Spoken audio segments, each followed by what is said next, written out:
looking for space aliens, extraterrestrials, and how experts have warned against daring missions to find life outside of our planet Earth.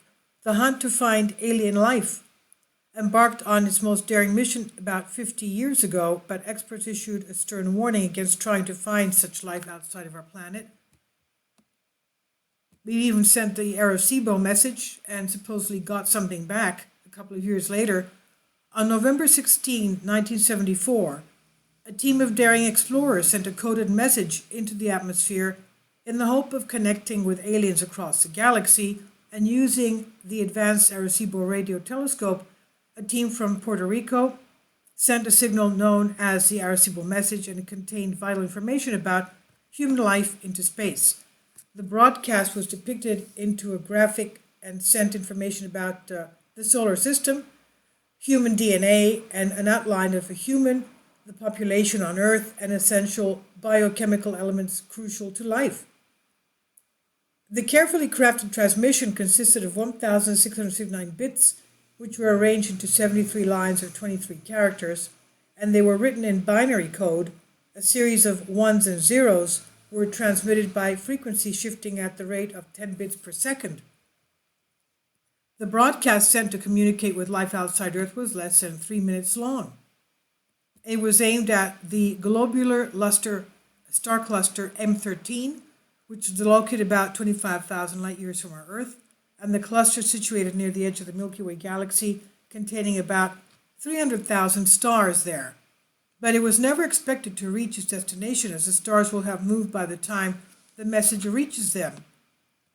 Dr. Frank Drake from Cornell University wrote the message along with a team of explorers, and which also included all the atomic numbers of the elements hydrogen, carbon, nitrogen, oxygen, and phosphorus that make up the deoxyribonucleic acid, that is the DNA molecule. Now, more than 46 years passed, and some of the information sent will now be out of date.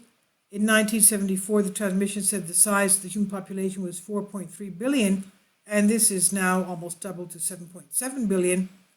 In 1999, Cornell University insisted the real purpose of the message was not to make contact, but to show the power of the new advanced equipment. Professor Stephen Hawking in 2010 issued a stern warning against reaching out to any life outside our planet Earth. Professor Hawking likened the mission to Christopher Columbus discovering the Americas in the 15th century. Now more than 46 years pass, and some of the information sent will now be out of date, as we said. Now, Dr. Hawkins said, meanwhile, Dean Walthammer, SETI researcher at the University of California, Berkeley, said, it's like shouting in a forest before you know if there are tigers, lions, and bears or other dangerous animals there. The only signs of a message back from outside the universe was detected back in 2001 when a crop circle was found in a field in the UK. In Hampshire, crop circle initially appeared to mirror the original image with some subtle changes, and it had swapped the element carbon from the initial DNA for silicon, and the human being depicted as replaced with a typical alien found in science fiction novels, and it was quickly deemed a hoax. Anyway, tell me what you think about this. Should we be reaching out, sending out messages that we're here, or should we just listen to the warnings of the scientists saying, just keep quiet, otherwise we may end up being as the natives as per Christopher Columbus's era? This is by Luke Hawker on Express UK.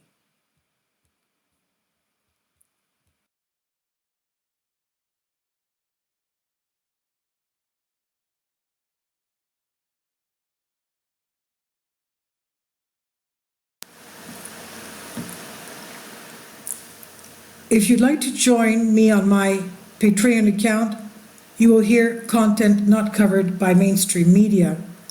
These riveting stories will be based on my research, and I will state my opinions and give my personal insight on diverse and controversial subjects and world events not covered by mainstream media, and not supported by YouTube guidelines.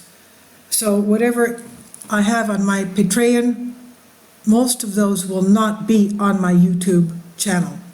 Please consider becoming a member today. More of the most significant and important videos will be on my Patreon channel. Your support helps me to continue my research and keeps this YouTube channel alive. And we depend on your support, your generous charity, because we help economically challenged families here in Athens, Greece, in Kapota, and we also help the young generation with university tuition and the community around our church. Thank you.